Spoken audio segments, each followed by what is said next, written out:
But something I want to highlight, I think a lot of times the conversation around the WNBA and attendance and viewership, we'll talk about attendance now, is just that for years and years and years, it was terrible. For years and years and years, it sucked. For years and years and years, no one cared, no one watched. And it's just so untrue. And I think this paints the picture. In 2002, the average attendance was basically 9,200, give or take. This year, it's 11. That is amazing that it's jumped. But the point is, it didn't jump from 2,000 to 11,000. It jumped from 9,200 to 11,000. So I just want to keep that in mind for all of those that need some reminding about the history of the WNBA. So I love that we're setting records. And now it's time for some soccer talk because we got a Bay FC record. Sock attack. Its attendance is freaking booming everywhere. Bay FC just set a crazy attendance record at Oracle Park. Oh my gosh, it was so cool. I flip on the telly once again. Flip on the telly, loving my sports. I'm like, oh my God. First of all, I hear Lori Lindsay on the broadcast. Shout out to the homie. Love her so much. Love it when I get to watch games and she commentating. They're at the baseball arena, field, park, whatever it's called, park, in San Francisco. 40,000. 91. 40,000 people. Honestly, the spectacle of it was beautiful. I think Oracle is one of the coolest parks. It's right on the bay. That was the old, like, hit it out of the park. It goes into the water. Bay FC was playing Washington Spirit. They ended up falling 3-2, but it was a super exciting game. Honestly, Washington had it completely in the bag in the first half. This has been a theme in the NWSL recently, scoring 3 goals, having in the bag, having a team come back and either tying or making it really interesting. But Bay FC did come back and score 2 goals.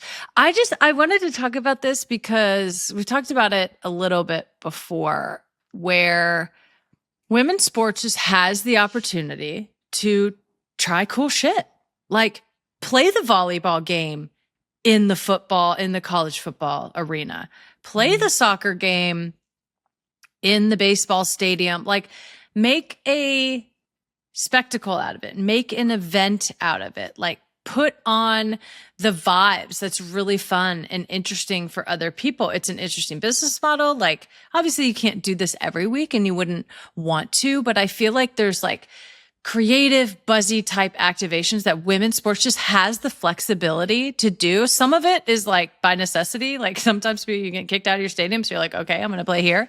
But there's just cool opportunities. And I always just love when women's sports like takes advantage of that opportunity and does something cool with it. So I just loved this so much. I thought it was really fun. It looked like it was, really amazing for the fans. It's something that can then be like, in terms of the entire business model and like the entire ecosystem that is women's sports fandom and like the growing business around it. Of course, you need the product on the field and you need, all the things that the team needs and you need merch and blah, blah, blah.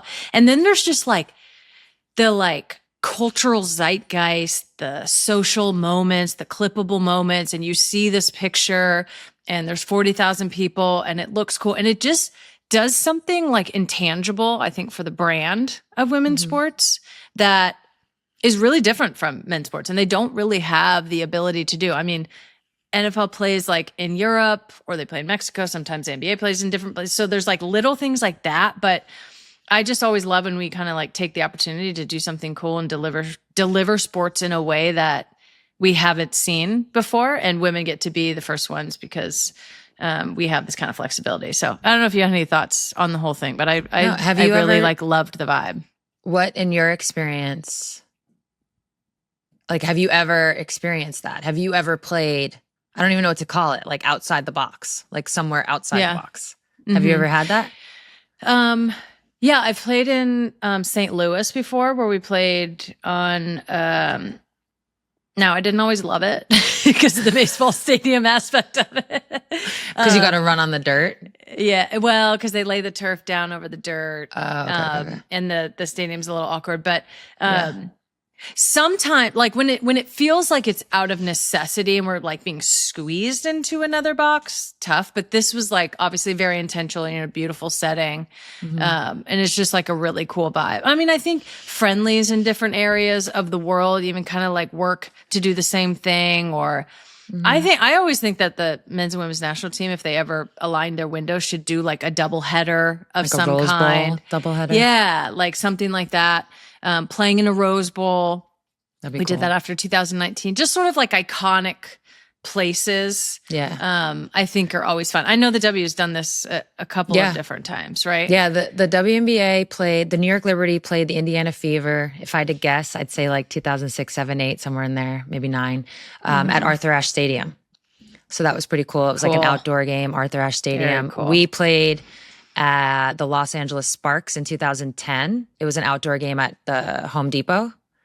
What's that called now? Is that still called Home Depot? It was Dignity Health. I'm not sure. Yeah. It's Home Depot in my heart. Yeah. Sure. So yeah, that was an outdoor game. That was really cool.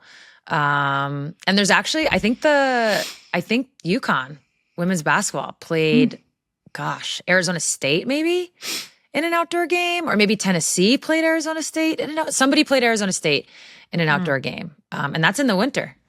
But they did that obviously in Phoenix. So so basketball has done it. I was able to play in an outdoor game. So that was my first and only professional outdoor game. And it was great.